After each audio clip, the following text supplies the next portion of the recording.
Assalamualaikum. We are from Group 2 and today we will explain about the inflation and unemployment in Singapore. Before we start, let me show you my teammate. Hi, people call me Balkish. Hi, you can call me Faiz Najmi. Hi, my name is Muhammad Akmal. Hi, I am Nurfatin Ali. So now, let's start. Singapore is a sovereign island city-state in maritime Southern Asia. Singapore gained self-governance in 1959 and in 1963 became part of the new Federation of Malaysia alongside Malaya, North Borneo and Sarawak. With a population of 5.45 million people, Singapore is one of the most advanced countries in the world. Their import and export have increased positively throughout 2021 with a balance of 4.15 billion in Singaporean dollars. The manufacturing sector is Singapore's largest industry, contributing to annual GDP growth of 7.2% in 2021, up from 5.4% in 2022. Singapore's unemployment rate is generally steady, but with an older population, there is a larger need for workers in the workforce. Due to the export demand and immunization rates, Singapore was able to re-establish economic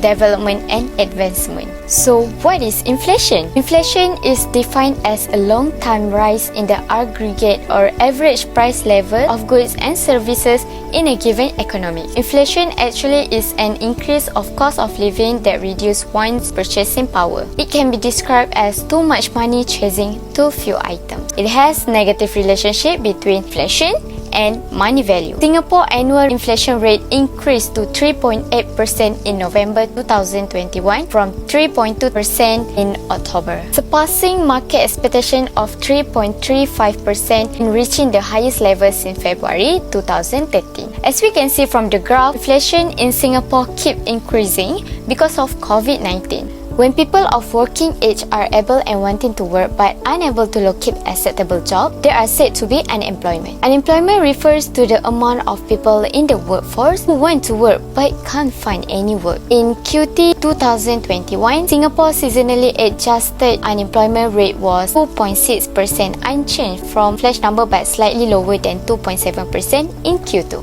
In the midst of the transition phase in relaxing epidemic prohibitions across the city-state, this was the lowest unemployment rate since Q1 2020. So you can see from the graph, unemployment in Singapore keep increasing in 2021.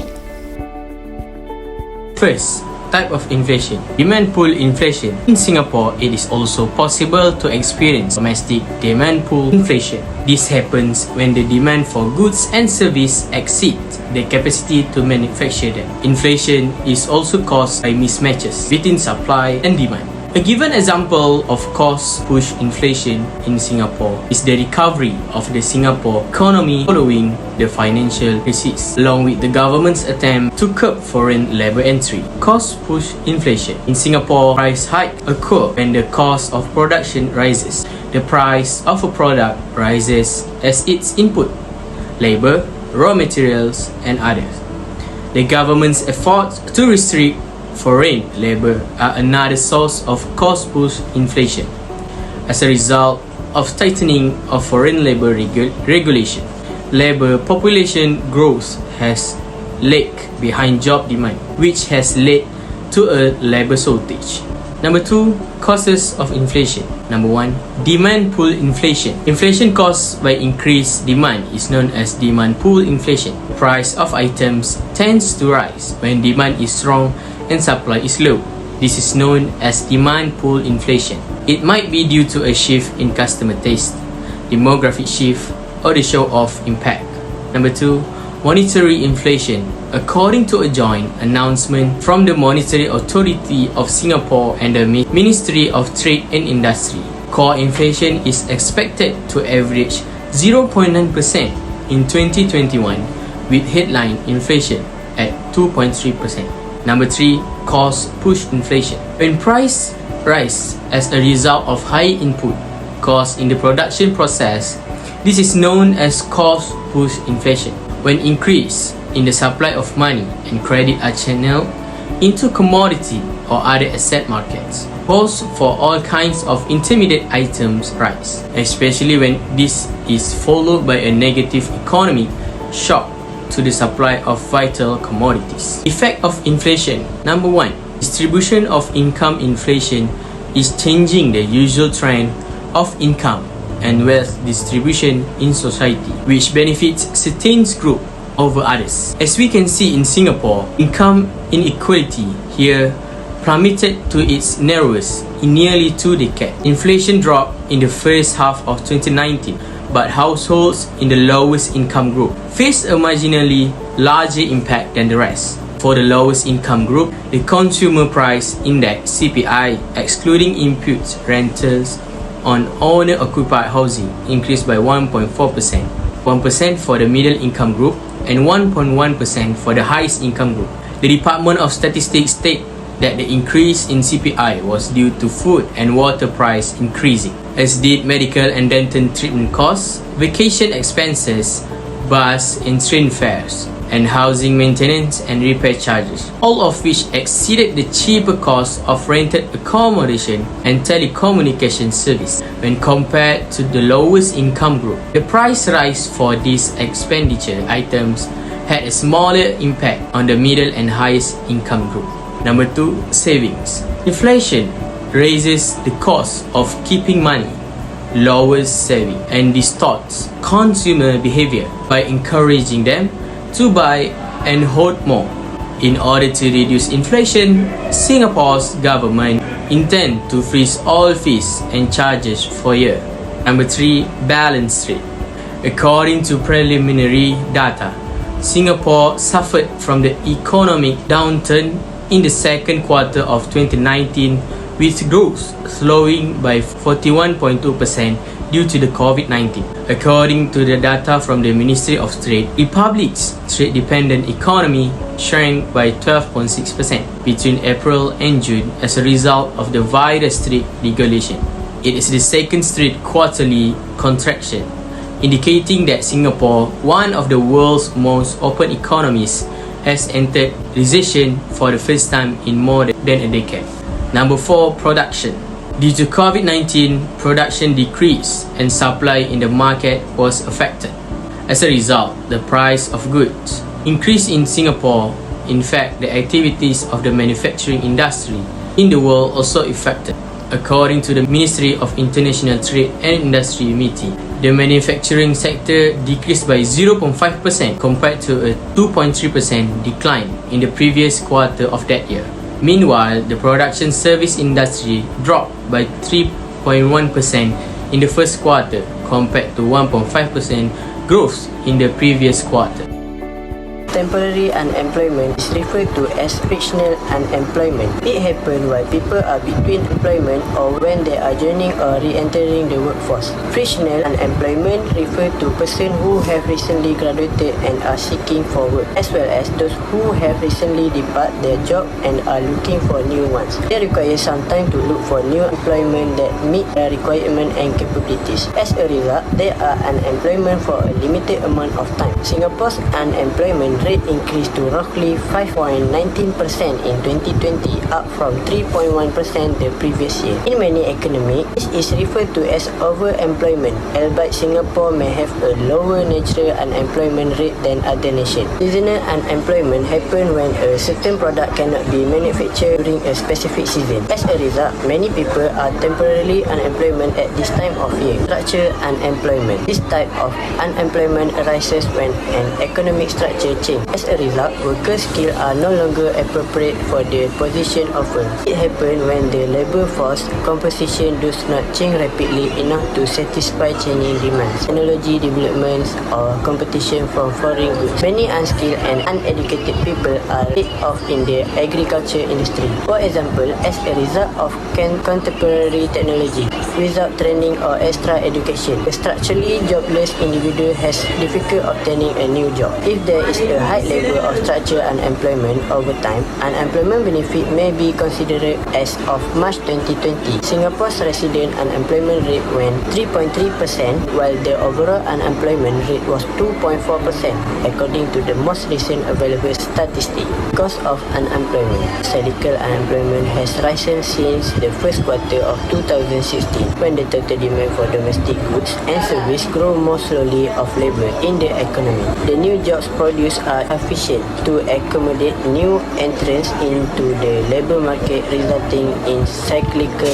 unemployment. Singapore economy is modest and heavily reliant on export. However, due to a number of variables, Singapore's exports have been growing slowly in recent quarters.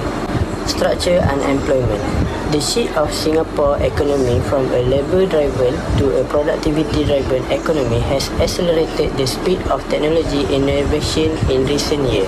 This is due to the unsustainable nature of Singapore labor-driven economic growth model, which will result in a growing population in a small land area.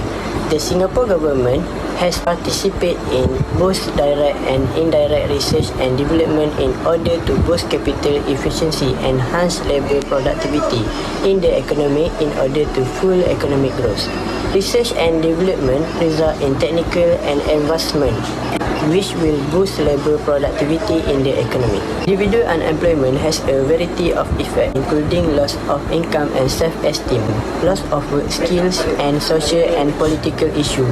When people in Singapore lose their income, they will not be able to pay such rent and bill, resulting in homeless.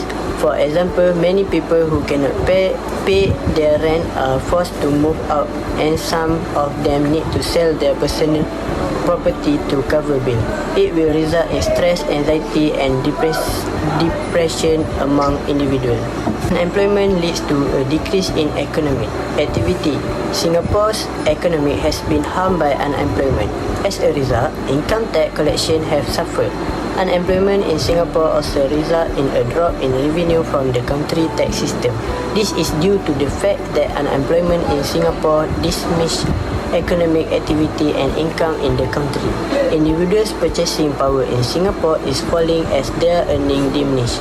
As a result, demand for product and service has decreased. As a result, employers and investors are less interested in the creation and development of the new industry, which reduce economic activities. Social effect. Even if one unemployment person doesn't give any impact to the society, high employment rate in some areas will often result in increased poverty rates and poor neighborhood. For example, in Singapore, theft, robbery, and suicide occurs as a result of increasing number of attachments. This is because the people of Singapore cannot afford to cover their own expenses of even their families. So we can see that Singapore uses monetary and fiscal policy to control inflation and unemployment.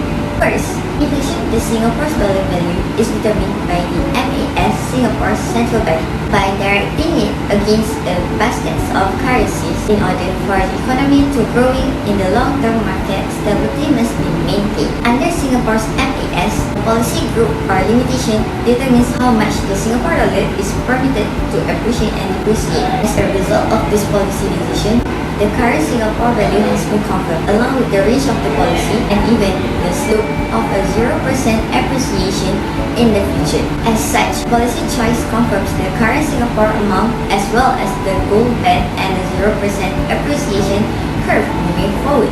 This enables the trade weight rate of exchange to remain stable. Secondly, unemployment, where there are no unemployment benefit schemes in Singapore to assist the unemployed. As a result, the government believes that helping retired and unemployed citizens find new job is preferable to providing financial support. The second part of policy is fiscal policy, where first, inflation. Singapore's fiscal policy puts a strong focus on medium and long-term objectives. In order to foster long-term growth, it has shifted its focus from short-term demand management goals to improve the supply side conditions. In Singapore, fiscal policies aim to ensure economic growth based on the government's objective for growth, as well as the economic, political, and constitutional conditions under which it operates, ensure financial disciplines instead of subsidizing loss-making businesses, tax breaks benefit profitable businesses, so the usage fees are frequently used by the government to reduce overconsumption